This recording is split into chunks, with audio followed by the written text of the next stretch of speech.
Alright, I'm here in Brownstown in Lancaster County, Pennsylvania by the Conestoga Creek, which is over there. You can't see it though, but it's over there.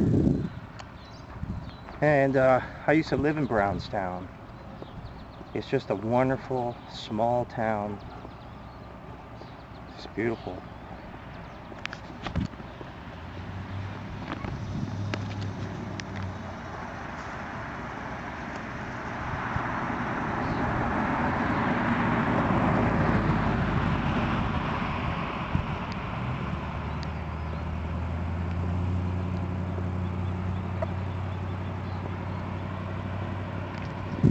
When you go for a walk in Lancaster County, Pennsylvania, it's different than going for a walk in other places.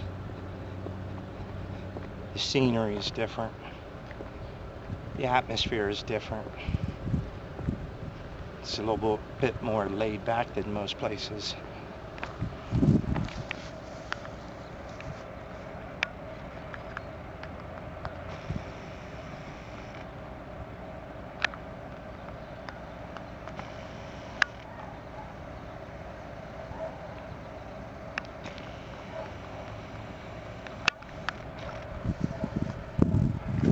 What we have here is a national treasure. They call it the garden spot of America, or even the garden spot of the world. But we're endangered. In the 1980s, we had a 10-year swath of destruction equaling 60 square miles of farmland that was paved over for various developments. Roads, housing developments, businesses, etc. Now, Lancaster County is blessed with some of the most fertile farmland on the earth. And farming is not economically viable. They're going to grow houses faster than they grow corn. So one of the key components, although it's not the single silver bullet solution that is going to answer all of the problems, but it is a piece of the puzzle in the overall scheme of how we're going to keep farming economically viable, keep up our sustain our quality of life and our agricultural security, is to grow hemp. I love Lancaster County and I want it to stay like this. This is pretty much how Brownstown looked when I was a boy, when I was in 3rd grade and 4th grade and 5th grade and 6th grade, before I moved to Leola and then moving back to Ephrata. And there's aspects of it that are so inspiring and so beautiful that we want to make sure our grandchildren and their grandchildren get to experience a flavor of the Lancaster County that we knew. So my name is Les Stark, and I'm an author of the book called Hempstone Heritage. It's about the history of the hemp industry in Lancaster County. And the reason I wrote it is because I know that hemp is a big part of the solution. And we had a proud history of growing hemp in this county. Between 1720 and 1870, there were over 100 water-powered mills for processing hemp fiber just in Lancaster County alone. There were dozens more in all the surrounding county. They say that we grew some of the best hemp in the world and made us some of the finest hemp products again.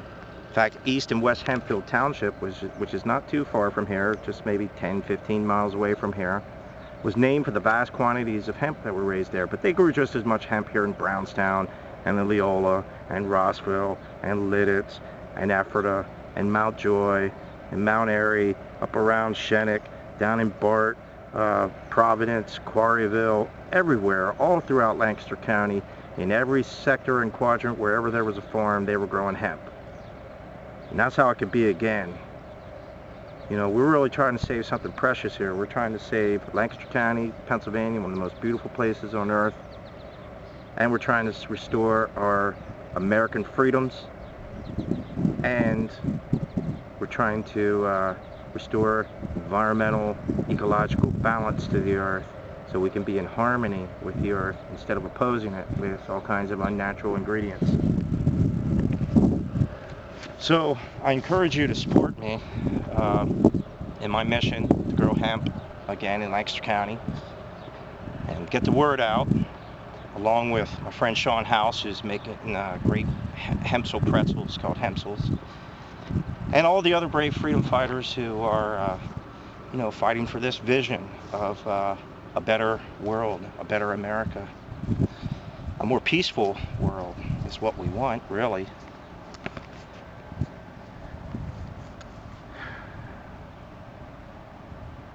Lancaster County is such a peaceful place, and I wish everybody knew this piece.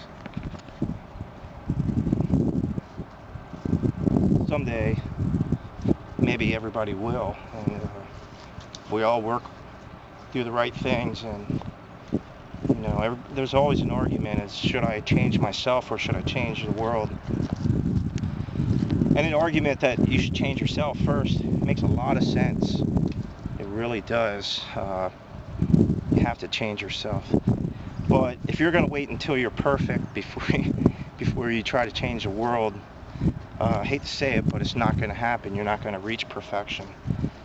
So what I do is I work on myself all the time, and I'm working on my spirituality. I'm working on improving my knowledge and my natural abilities.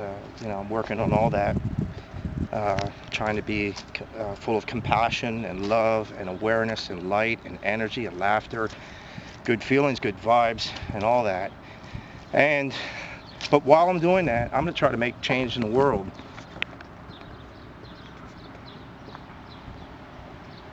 And that's what I encourage everybody to do. Yes, be the change that you want to see in the world. That's true. And, but that's an ongoing process. And we'll work on that until the day we die. And I plan on sticking on this earth for about 110, 120 years. If you think that's unrealistic, maybe 80, 90, I don't know. Or I could get in my car up here and drop over dead and, get in a crash or something. I could be dead tomorrow. So, but the point is, I'll always be working on myself. And until that final moment when I let go of everything and surrender into whatever comes next, whatever form of heaven, or I'll embrace heaven or nothingness, equally the same. I tend to think that there is a spirit realm in the universe. It's my car, in case you can't tell. Ron Paul. So I'm expecting to go on. But if I'm wrong and there's just total black nothingness, then I'll embrace the nothingness and go with it too. We're only here briefly. We're here on this earth for a reason.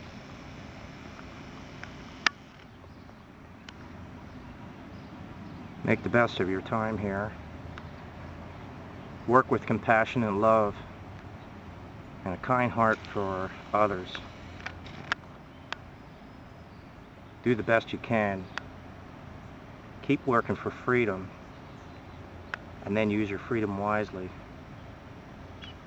Not concerning yourself how